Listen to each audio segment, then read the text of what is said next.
Dear friends, so where are we at? Is there really total chaos and confusion? Not really. There are three things we know. Point number one, we cannot trust our politicians. We cannot trust the mainstream media, nor can we trust the puppets who appear on and in the mainstream media.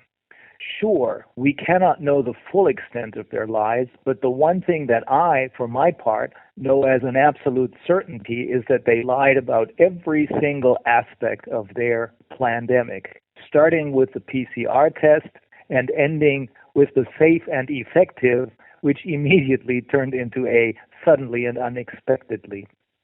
And I also know, and I know that you know that too, that those who pulled the strings from behind the scenes are absolute monsters.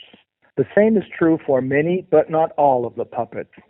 When I look at the judges and prosecutors, I find it very hard to believe that they made mistakes when they refused to listen to the other side, which is not just an age-old legal rule, but represents common sense, as any legal rule should. And if they really did make mistakes because they actually thought that the CDC or its German equivalent, the RKI, was Mr. Know-it-all whose sentences must not be questioned, then such mistakes are unforgivable, unforgivable, unforgivable, as a good friend of mine says.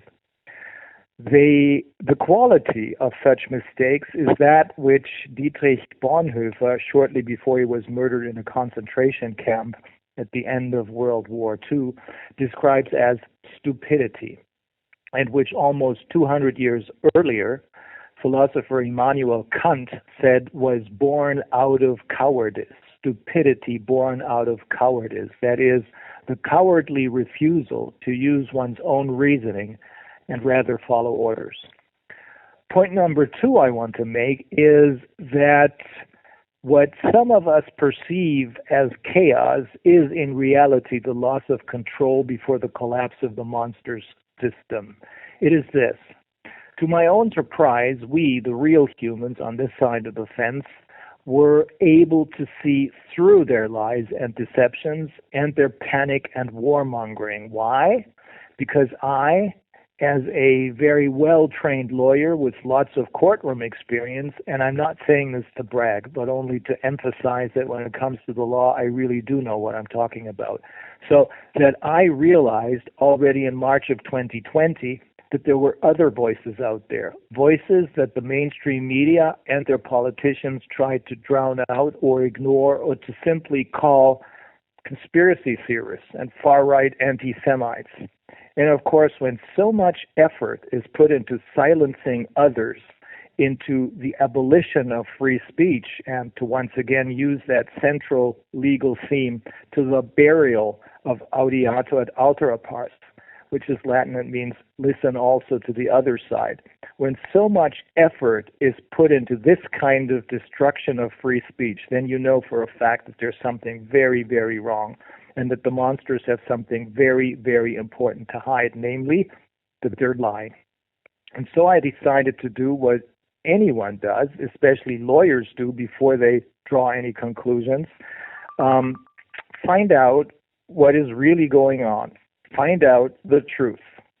And when I thought that we knew enough about the PCR test being deliberately misused in order to create cases that didn't exist, about the mask mandates making no sense whatsoever, the lockdowns destroying the economies, and the experimental shots destroying our friends' and families' health, when I knew enough about this, I decided to go ahead and show how there can be a legal reckoning.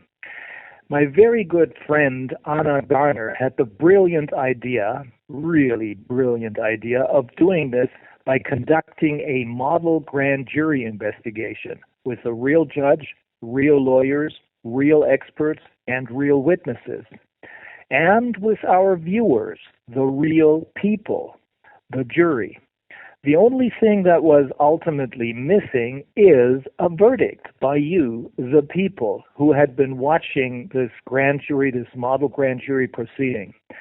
But that was, as we now know, because my former co-host and her co-conspirators, who later filed that now infamous criminal complaint against me, were being used by the panicking monsters.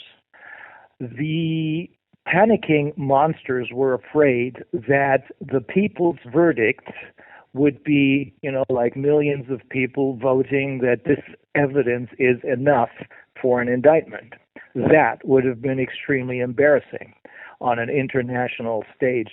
So the three Berlin lawyers, her co-conspirators turned agents for the German Domestic Intelligence Service, they did this knowingly. My former co-host was probably not aware that she, who had been trained to work for the dark side since early childhood, as many of you know, was just a pawn in this evil game. Be it as it may, it doesn't really matter at this point. What I learned from this investigation and from the model grand jury proceeding is that we do have the ability, in fact, the power, to withstand their insane assaults on humanity, expose them, and thereby stop them. If we put our mind to it, we can actually do anything. But what this experience also made very clear is that it is not enough to see through and not believe the lies. But in addition, I will not believe the liars either. The lies they had been telling us was not just a harmless white lie, but they were deadly lies. These liars can never, ever be believed again. That is the conclusion I also drew from this experience. But here's yet another thing. Some of the friends who write me start by saying, "You don't know me." But that is not correct. I do know you because I can see in your letters and postcards who you are, that you are real and authentic, and that you not only mean what you say, but that you have real human qualities, like empathy, for example. Unlike the monsters and most of their puppets, you do not pretend to be someone you're not. And in that sense, we all of us know each other. We recognize each other. And that is what connects us. This certainty that we know that we can trust each other is what connects us in a way that I do not fully understand yet, but that I know that it works. This is something that the monsters on the other side of the fence do not have. They're not real. They're only meaningless pieces of a puzzle designed to confuse us, designed to deceive and manipulate us so that we will not find out that behind that veil of smoke and mirrors sits a totally irrelevant Wizard of Oz type little meaningless monster with no friends, no one they can trust, and nothing to live for. They're all alone, and unlike Major Tom, there's no one who hopes that they will make it back down to earth. They're only part of an illusion, but a monstrous illusion, a deadly one. And that leads me straight to point number 3. I once believed that a human being is defined by his or her brain, and that brain death, that is, when no brain waves can be measured anymore, defines death. Well, I don't believe that anymore. A holistic view of the human body and its organs tells us that things are much more complex, that what we think rationally, feel in terms of emotions, and sense in terms of our gut feeling is really a perfect collaboration of our brain, our heart, and our gut telling us what is really going on. That much, I believe, I understand. What I am only beginning to understand is that apart from these physical aspects, there is another less physical or even not physical at all aspect of this holistic view.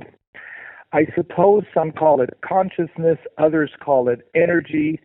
I believe the Beach Boys called it good vibrations. I believe that this energy, these frequencies, these vibrations or this consciousness is what connects us with reality, with nature, probably with the entire universe, and of course with each other. But even more important, if we as a collective of individuals with very individual capacities and abilities focus on what we really want, we can actually do anything as long as we're in sync with those good vibrations. Absolutely anything. There are no limits.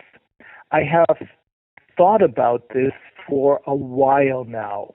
Why are the mainstream media's puppets and the political puppets not capable of framing whole sentences anymore? Why have they all become verbal catatonics who, like a broken record, can only utter two letters? AI, AI, AI. Well, as they say in English, pardon my French, but fuck AI. It is merely a distraction to keep us from realizing our full, unlimited potential as described above. And even though I admit that I do not fully comprehend yet how this unlimited potential works, I know and sense it is there. Well, and after the experience of almost 2 years in prison after a kidnapping, a fake trial in a kangaroo court, I know that we do have this unlimited potential that goes way beyond what I can physically explain, but maybe others can. Why do I know this? Because, as I cannot repeat often enough, it is that other side of your support, that side that goes beyond the physical letters and postcards you write me, the truly astounding positive energy or good vibrations you convey to me, and that I can feel.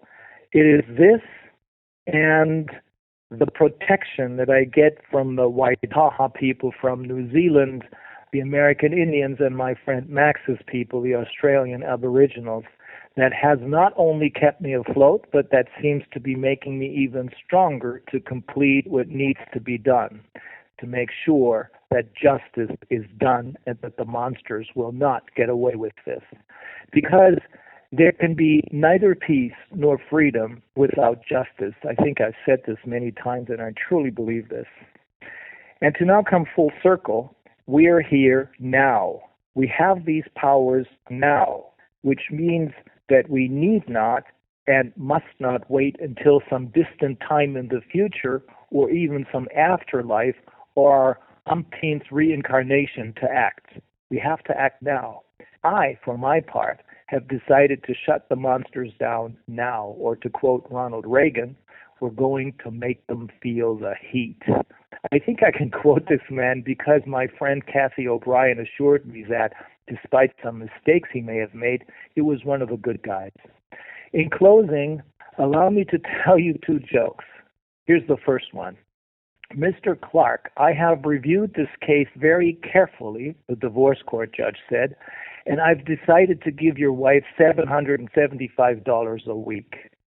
Oh, that's very fair, Your Honor, the husband said. And every now and then, I'll try to send her a few bucks myself. The second joke is a short one. Aliens probably fly by Earth and lock their doors. Yeah, probably. At least right now. All the best to all of you, and please be assured that I will be eternally grateful for your standing by me, which reminds me of the movie and its soundtrack of the same name. We're in the process of exiting the tunnel now. We're almost in the light. See you all soon.